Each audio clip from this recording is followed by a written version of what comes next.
Olá, tudo bem? Seja bem-vindo ao nosso devocional. Que alegria ter você aqui mais um dia. Romanos 9, verso 6.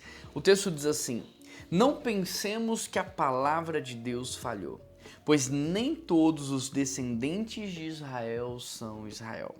O apóstolo Paulo aqui está fazendo uma construção linda, magnífica. E se você perdeu os episódios anteriores, depois volta lá, pega pelo menos do capítulo 9 para cá, para você entender o que o apóstolo Paulo está fazendo aqui.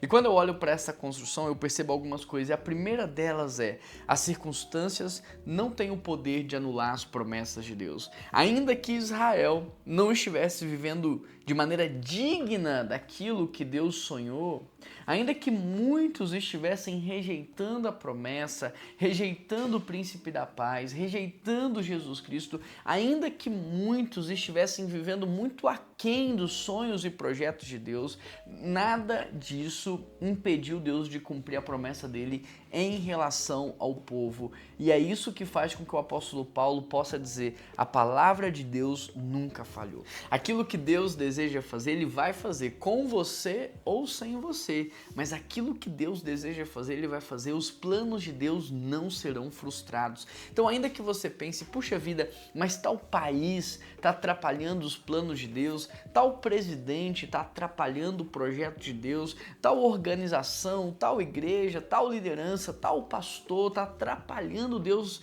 naquilo que ele quer fazer. Entenda isso: nada nem ninguém pode atrapalhar Deus de fazer aquilo que Ele quer, e Ele vai fazer, e aquilo que Ele sonhou vai acontecer, e aquilo que Ele prometeu vai se cumprir. E isso deve gerar no nosso coração descanso, alívio. Deus é Deus e Ele não falha. A segunda coisa que eu aprendo aqui: Deus sempre cumpre aquilo que promete. Então as circunstâncias não vão atrapalhar, e em segundo lugar, Deus vai cumprir aquilo que Ele prometeu.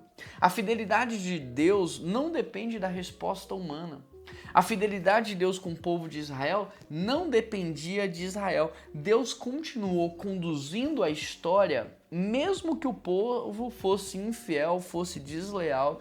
Deus continuou conduzindo a história e fazendo tudo o que Ele queria fazer, de modo que hoje nós olhamos para trás e nós podemos ver a obra de Deus nesse mundo sendo realizada, onde Cristo veio, morreu, ressuscitou, o Espírito Santo foi enviado, a igreja foi inaugurada, a igreja está crescendo. Então a gente vê exatamente que tudo aquilo que Deus projetou e sonhou aconteceu, e isso dá esperança ao nosso coração em relação ao futuro. Tudo aquilo que Deus prometeu também vai acontecer.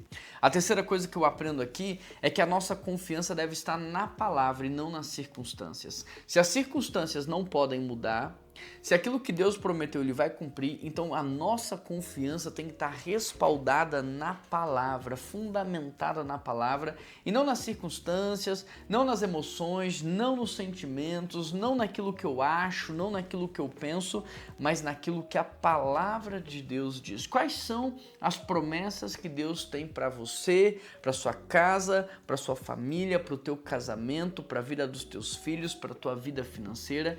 Você precisa ler a palavra e entender quais são as promessas que Deus tem para a igreja, para o tempo futuro, o tempo vindouro, para que você possa então amparar a tua esperança na palavra de Deus e viver uma vida mais leve, viver uma vida mais fluida, viver uma vida mais tranquila, porque a sua esperança não está naquilo que os teus olhos veem, mas naquilo que você ouviu. A fé vem pelo ouvir e ouvir a palavra de Deus. Então, quando você está aqui estudando, você está ouvindo a palavra de Deus, isso está aumentando a sua fé, está aumentando a sua convicção e, consequentemente, aumentando a sua esperança. Vamos orar para Deus fortalecer a nossa fé?